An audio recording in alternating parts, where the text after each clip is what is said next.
Warahmatullahi wabarakatuh. Innal hamdalillah nahmaduhu wa nasta'inuhu wa nastaghfiruh wa na'udzu billahi min shururi anfusina wa min sayyiati a'malina. May yahdihillahu fala mudhillalah wa may yudlil fala hadiyalah.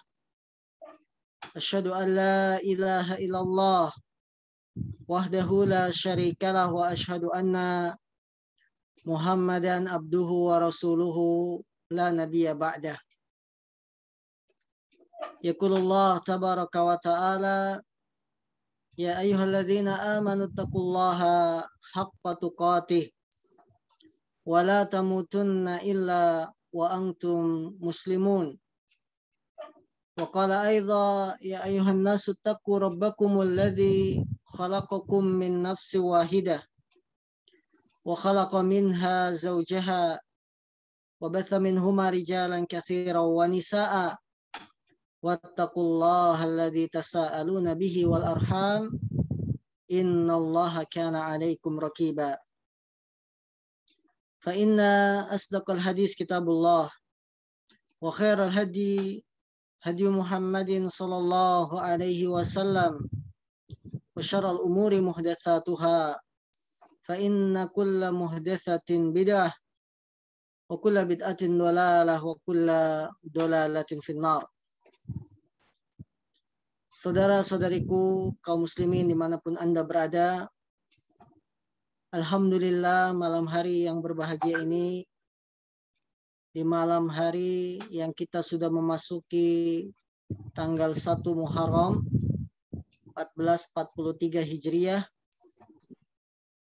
kita berdoa kepada Allah bahwa kajian kita di malam ini merupakan kajian yang bermanfaat, bukan dalam rangka merayakan tahun baru Hijriah. Karena tidak ada perayaan tahun baru Hijriah dalam syariat Islam. Tidak ada amalan spesial di malam tahun baru Hijriah. Maka barang siapa yang di malam ini menganjurkan ibadah tertentu seperti sholat, menganjurkan untuk mengucapkan selamat tahun baru Hijriah, atau bahkan dia menganjurkan doa-doa khusus, doa akhir tahun, doa awal tahun, ketahuilah semua ini bukan dari syariat Islam.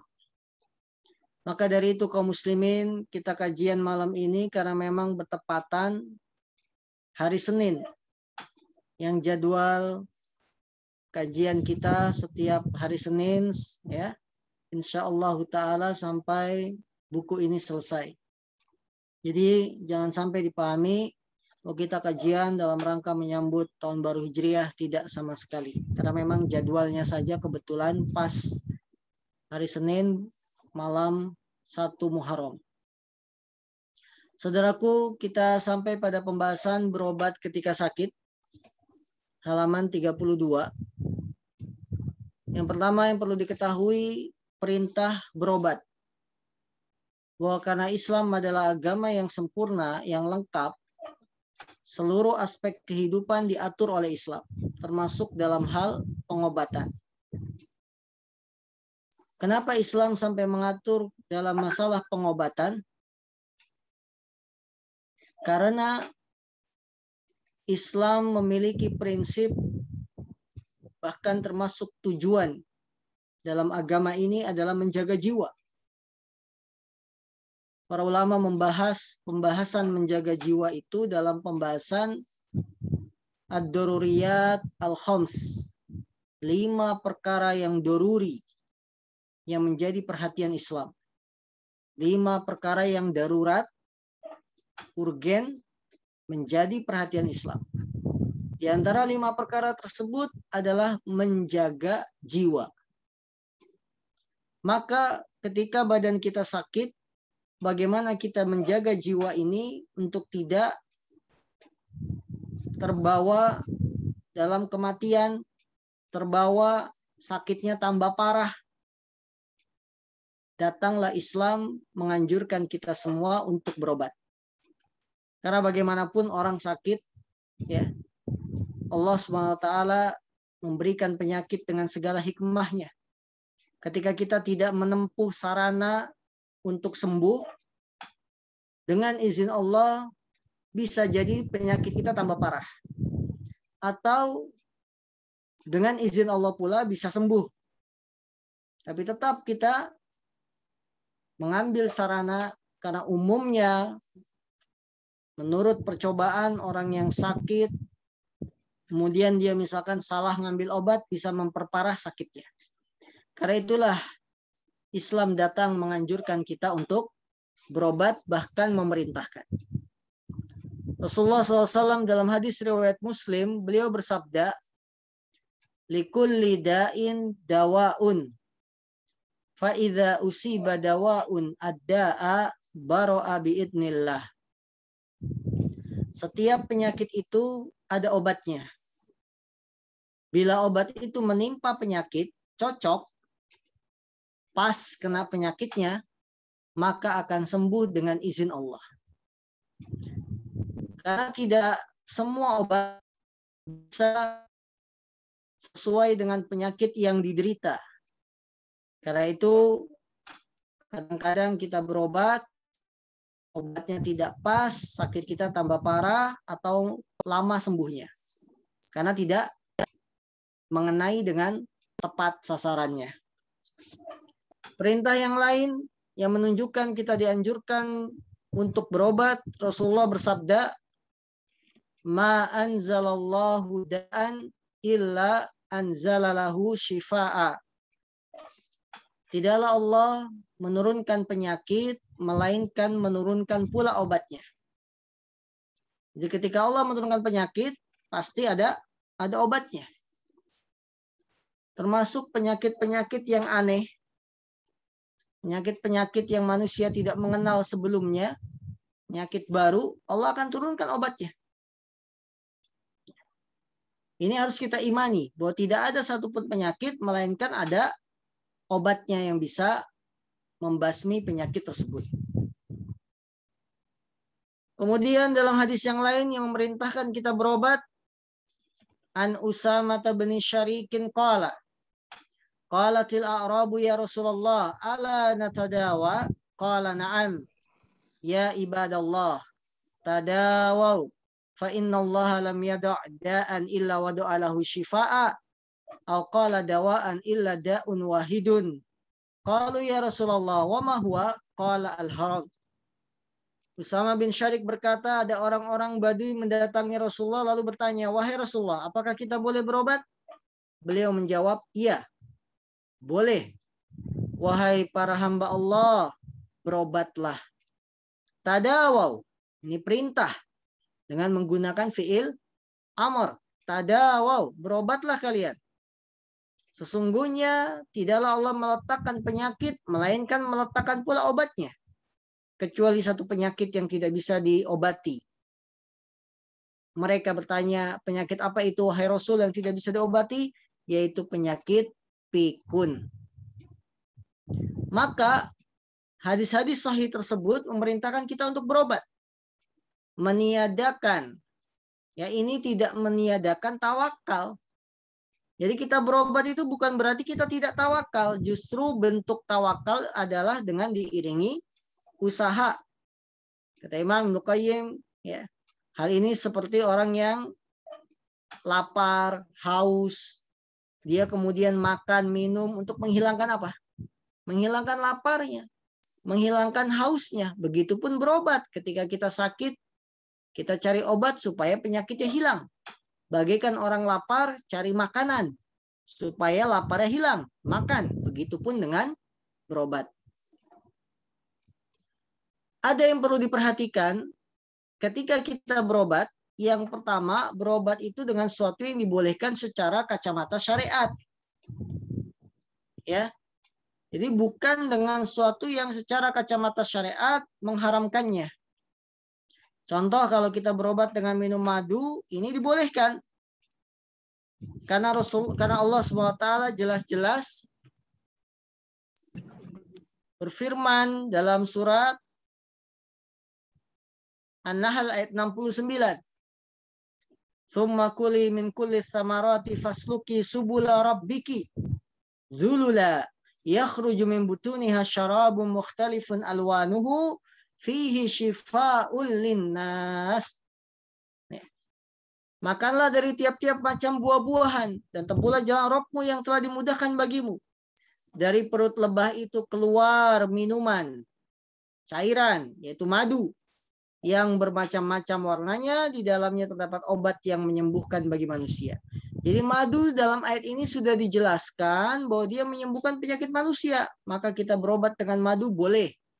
Hanya saja tinggal dosisnya, ya penyakitnya apa, demikian. Karena madu ada keterangannya sesuai dengan kacamata syariat. Kalau tidak ada dalam kacamata syariat, maka harus terbukti secara ilmiah. Terbukti secara penelitian bahwa ini bermanfaat. Itu boleh. Kalau tidak terbukti secara penelitian ilmiah, tidak terbukti ya secara percobaan, maka tidak bisa dijadikan obat. Kita berobat misalkan dengan apa? Dengan kambing, ya. Nah ini penyakitnya dipindahkan ke kambing. Ini secara penelitian ilmiah tidak bisa dibuktikan bahwa penyakit bisa hilang kalau dipindah ke kambing. Maka perhatikan syarat pertama dalam berobat harus sesuai dengan apa yang diperintahkan, yang dibolehkan secara agama. Yang kedua, aturan dalam berobat, jangan berobat dengan sesuatu yang haram. Kebalikan dari masalah di atas adalah berobat dengan sesuatu yang haram. Maka hal ini tidak boleh. Selama masih dijumpai yang halal, tidak boleh kita mencari zat-zat yang haram. Contoh, berobat dengan minuman keras. Contoh lagi, berobat dengan minum air seni manusia. Ya kalau dulu kita kecil sakit mata, supaya mata kita sembuh itu dikasih air kencingnya. Air kencing yang sedang sakit mata. Jadi misalkan kita sakit mata nih, suruh kencing. Nanti kencingnya ditampung, disiramkan ke mata yang merah, yang sakit. Ini berarti berobat dengan sesuatu yang haram. Karena air kencing itu haram, dia najis. Tidak bisa dijadikan obat. Atau berobat dengan makan ular, binatang yang haram dimakan. Ini semuanya tidak boleh. Karena kalau dalam sesuatu yang haram itu ada manfaat, niscaya Allah tidak akan haramkan. Yang Allah haramkan pasti di dalamnya ada bahayanya lebih besar. Kalau dia yang diharamkan Allah ini ada manfaatnya, Allah tidak akan haramkan. Ini kaidah yang harus kita pahami. Sesuatu yang Allah perintahkan, yang Allah halalkan pasti baik, ada kebaikan. Tapi sesuatu yang Allah haramkan pasti ada keburukan, kejelekannya. Kalau dia ada manfaatnya, Allah tidak akan haramkan. Dalil dalam masalah ini bahwa kita tidak boleh berobat dengan sesuatu yang haram, hadis Nabi SAW yang dikeluarkan oleh Imam Ad-Daulabi dan hadisnya sahih. Lihat kitab As-Sahihah oleh Syalbani. Rasulullah SAW bersabda, Innallaha anzala da'a wa dawa'a wa ja'ala likulli da'in dawa'a fatadawaw wa la tatadawaw bil haram. Sesungguhnya Allah menurunkan penyakit dan obatnya dan menjadikan setiap penyakit ada obatnya. Fatadawaw, maka berobatlah kalian. Fil amr, perintah, berobatlah kalian. Wala tatadawaw bil haram, fi'il nahi, larangan. Akan tetapi jangan kalian berobat dengan sesuatu yang haram. Wala tatadawaw bil haram. Jangan kalian berobat dengan sesuatu yang haram. Sahabat yang mulia, sahabat Ibnu Mas'ud, beliau berkata, sesungguhnya Allah tidaklah menjadikan kesembuhan kalian pada sesuatu yang Allah haramkan. Jadi kalau memang sesuatu yang haram itu bisa menyembuhkan, Allah tidak akan mengharamkan. Pasti Allah halalkan. Dengan demikian, kalau Allah sudah haramkan, sesuatu tersebut tidak boleh dipakai untuk berobat. Kecuali dalam kondisi-kondisi yang sangat terpaksa, sangat darurat. Karena itu Syekh Muhammad bin Shalih Al-Utsaimin, beliau mengatakan, jika ada yang bertanya, apabila orang yang sakit terpaksa minum obat yang haram karena darurat, apakah perbuatan tersebut dibenarkan ataukah tidak? Lihat, apabila orang yang sakit terpaksa minum obat yang haram karena darurat, apakah perbuatan tersebut dibenarkan ataukah tidak? Jawabnya tidak boleh. Dengan alasan pertama, tidak ada darurat dalam pengobatan. Tidak ada darurat dalam pengobatan. Karena betapa banyak Allah menyembuhkan orang yang sakit tanpa obat. Kedua, kondisi darurat tidak semata-mata bisa diatasi dengan obat. Sangat banyak orang yang sakit ketika dikatakan obatnya ini, ternyata dia tidak sembuh pula. Kemudian kita katakan pula tidak mungkin kesembuhan itu pada sesuatu yang haram. Karena jika pada yang haram tersebut terdapat kebaikan, niscaya Allah Subhanahu wa taala tidak akan mengharamkannya kepada kita. Walhasil tidak boleh berobat dengan sesuatu yang haram secara mutlak. Ya. Ya, tidak boleh kita berobat dengan sesuatu yang haram. Apalagi masih dijumpai yang halal. Karena patokan darurat itu ada dua. Kita tidak boleh berkata ini darurat, ini darurat. Patokannya dua darurat itu. Satu, tidak dijumpai yang halal. Selama masih dijumpai yang halal, maka ambillah yang halal. Ya. Yang kedua, patokan darurat, kalau kita tidak mengambil sesuatu yang haram tersebut, maka kita akan binasa alias meninggal. Itu baru darurat. Kalau kita tidak ambil yang haram tersebut, kita akan binasa. Kita akan mati. Barulah itu dikatakan darurat. Contoh seorang dalam dia mendaki gunung misalkan, melewati hutan-hutan belantara, perbekalan habis, makanan habis, yang ada di hadapannya hanya hewan-hewan yang haram. Bolehkah dia memakan hewan yang haram dalam kondisi seperti ini? Kita katakan syarat darurat dua. Satu, tidak dijumpai yang halal. Di hutan tersebut tidak dijumpai binatang yang halal. Maka boleh dimakan binatang yang haram tersebut. Dua, kalau kita tidak makan binatang haram tersebut, kita meninggal, mati. Maka boleh dalam kondisi ini memakan sesuatu yang haram. Apalagi Allah mengatakan, illa matturirtum. Kecuali ketika dalam kondisi kalian terdesak darurat. Begitupun dalam berobat, selama masih ada yang halal, tidak boleh kita ambil yang haram. Ya, misalkan obat apa itu yang bisa meringankan penyakit tipes? Obat cacing ya. Obat cacing itu termasuk jenis hewan yang halal atau haram? Kalau kita katakan cacing itu hewan yang haram, maka tidak boleh dijadikan obat. Karena obat tipes yang halal masih banyak. Ini syaratnya. Jadi syarat darurat satu, tidak dijumpai yang halal. Yang ada hanya yang haram. Maka boleh kita ambil yang haram. Nah, obat tipes masih banyak yang halal. Nggak boleh kita ambil yang haram. Syarat kedua, kalau kita tidak ambil yang haram ini, kita akan meninggal. Apakah dengan tidak minum obat cacing kita pasti akan meninggal? Jawabannya belum tentu. Ya. Maka jangan beralasan darurat dalam pengobatan. Tidak boleh kita bermudah-mudahan menggampang-gampangkan dalam berobat. Yang ketiga yang perlu dipahami dalam berobat adalah teruji secara ilmiah dan medis. Maksudnya teruji secara klinis. Secara ilmiah, penelitian medis, ini bisa dipakai obat, maka boleh kita berobat dengan obat tersebut. Apalagi dalam dunia medis, syarat sesuatu itu dijadikan atau dinamakan obat, itu kan nggak sembarangan, melalui penelitian panjang. Harus lulus tes laboratorium, harus diteliti oleh para ilmuwan, para ahlinya, ya kan? Jadi kita ingin membuat suatu produk ini dinamakan obat, itu nggak sembarangan. Ada tahapan-tahapan yang harus ditempuh. Karena ini akan menyangkut nyawa orang banyak. Maka tidak boleh kita berbicara sembarangan obat corona, obat ini. Ya. Harus ada penelitian. Apakah benar ini bermanfaat? Karena kalau membahayakan justru nyawa manusia yang akan hilang banyak, terancam. Dan hilangnya nyawa seorang muslim dalam agama Islam suatu perkara yang tidak boleh, apalagi hilangnya nyawa tanpa hak, tanpa alasan yang dibenarkan.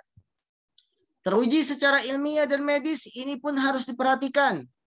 Bahwa pengobatan harus teruji secara ilmiah. Apabila kita datang ke dokter kemudian diberikan resep obat, maka obat yang diberikan dokter boleh kita minum.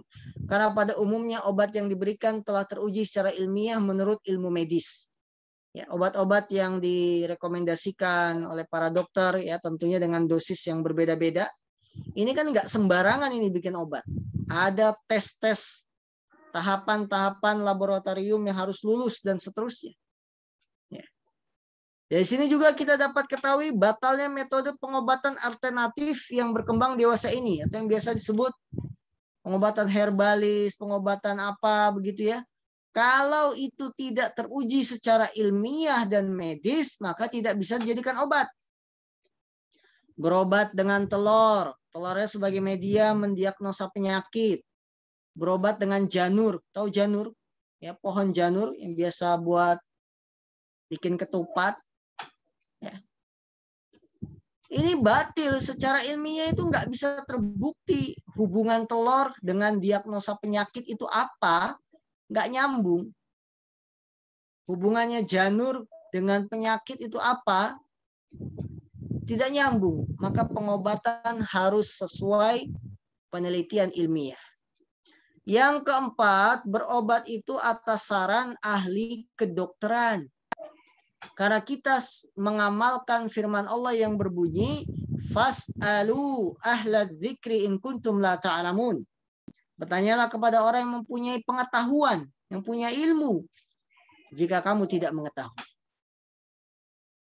Maka para ibu, para bapak yang dimuliakan Allah, tidak semua orang yang berpendapat ini obat, itu kita ambil pendapat yang enggak. Orang yang paham masalah obat dan kesehatan itu yang kita dengarkan. Ya. Tidak semua orang berpendapat obatnya ini, obatnya itu. Kemudian kita dengarkan, kita ambil pendapat yang enggak. Ini juga sebagai peringatan bagi kita semua. Kalau kita menjenguk orang sakit, ya kita dapati teman kita sakitnya A, B, C, D. Kita jangan mengambil posisinya dokter, seolah-olah kita mengambil posisi dokter. Oh, obatnya ini, Mbak. Obatnya ini, Pak. Ya, ini Masya Allah obatnya begini-gini, Mbak. Kita jangan mengambil posisi sebagai dokter, padahal kita sendiri bukan dokter, bukan tenaga medis. Ya. Kemudian kita mengatakan obatnya ABCD begini-gini. Nanti datang lagi yang jenguk orang lain lagi bicaranya. Oh, kalau pengalaman dalam masyarakat kehidupan ya, penyakit ini itu obatnya itu. Ini baru 2 orang sudah memberikan masukan obat dengan macam-macam. Datang orang ketiga menjenguk lagi, ngasih lagi obatnya ini itu. Jangan didengarkan. Tidak semua orang kita ambil pendapatnya dalam masalah kesehatan. Ambillah pendapat orang yang paham kesehatan atau yang ahlinya. Ya. Atau yang ahlinya. Rasulullah SAW bersabda, Ma anzalallahu da'an illa qad anzalalahu syifaan. Alimahu man alimahu. Wa jahilahu man jahilahu. Illa sam wa huwal maut. Sesungguhnya Allah tidak menurunkan penyakit kecuali menurunkan pula obatnya. Ada yang mengetahui dan ada yang tidak mengetahuinya. Kecuali satu penyakit, yaitu kematian. Maka kaum muslimin, sadarlah kedudukan kita. Sadarlah posisi kita siapa. Pengetahuan kita apa. Jangan kita mewakili sebagai dokter yang seolah-olah tahu penyakit, tahu obat, kemudian kita bilang kepada teman-teman yang sedang sakit, obatnya ABCD. Yang membuat orang yang sakit tambah pusing. Kenapa dia tambah pusing yang sakit? Karena ngapalin obat. Dari si A dikasih tahu obatnya ABCD, dia hafalin. Datang si B ngasih tahu obatnya ABCD, dia hafalin. Bukan penyakit sembuh tanpa, ya bukannya penyakitnya sembuh, akan tetapi malah membawa semakin parah karena orang yang sakit ngapalin obat. Gak semua orang berkata kita dengerin. Paling kita sedang sakit, sedang lemah. Ya, kita berobat sesuai dengan ahlinya, orang yang ahli, yang dia memang bidangnya kesehatan medis, itu yang kita ambil. Nggak semua orang kita dengarkan. Ya, kadang-kadang kita ya karena memang kecintaan kita berbuat baik, ya, kecintaan kita berbagi kebaikan, tapi kebablasan. Niat baik, oke, tapi caranya harus diperhatikan. Dalam Islam itu tidak hanya niat baik ya, caranya juga dilihat prosesnya. Orang niat baik ingin berbagi kebaikan, obatnya ini dan itu, tapi kita tidak memperhatikan caranya. Siapa saya? Kenapa saya yang menyampaikan? Saya bukan ahli medis. Cara juga perlu. Jadi tidak hanya semangat, tapi tidak diiringi dengan ilmu. Semangat akan menjadi baik, tepat sasaran kalau dibingkai dengan ilmu, bukan dibingkai dengan semangat belaka. Ya, nah ini perlu diperhatikan bahwa kita berobat itu sesuai dengan saran ahli medis, orang yang ahli, bukan sembarangan. Yang kelima, jangan percaya sama dukun. Kita hidup sudah 2021. Android sudah Android yang sekian. Laptop sudah Core i7.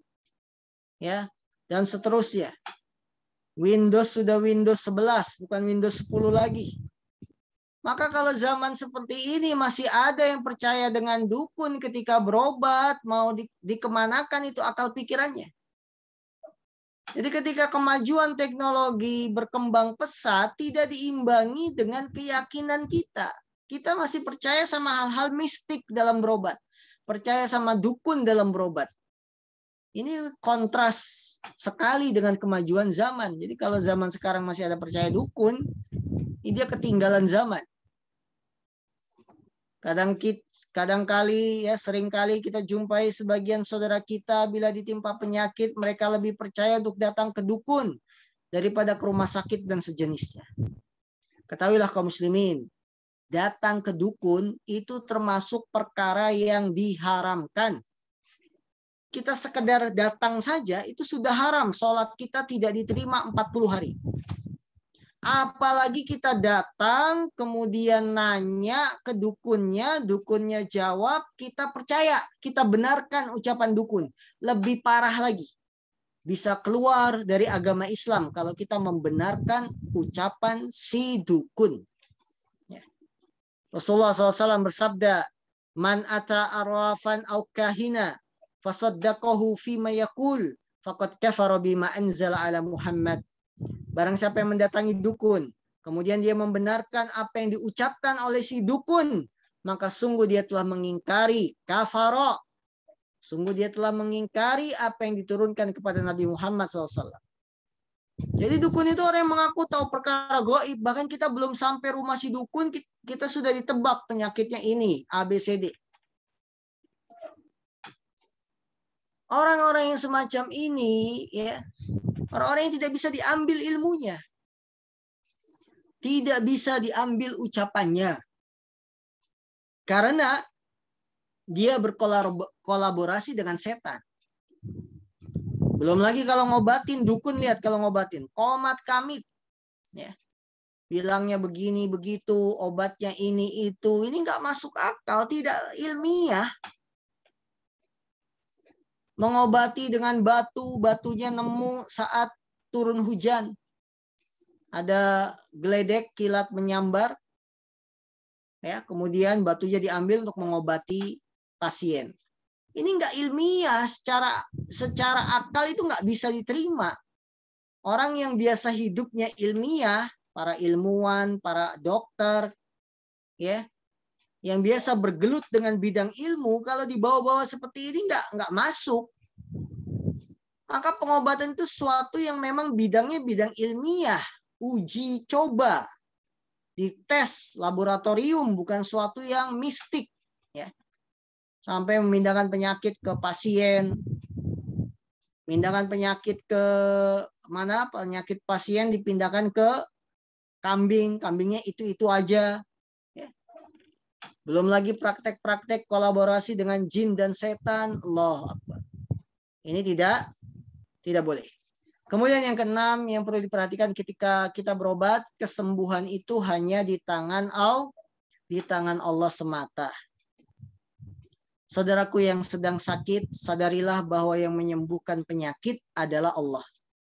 Allah berfirman, wa idza maridtu fahuwa yashfin.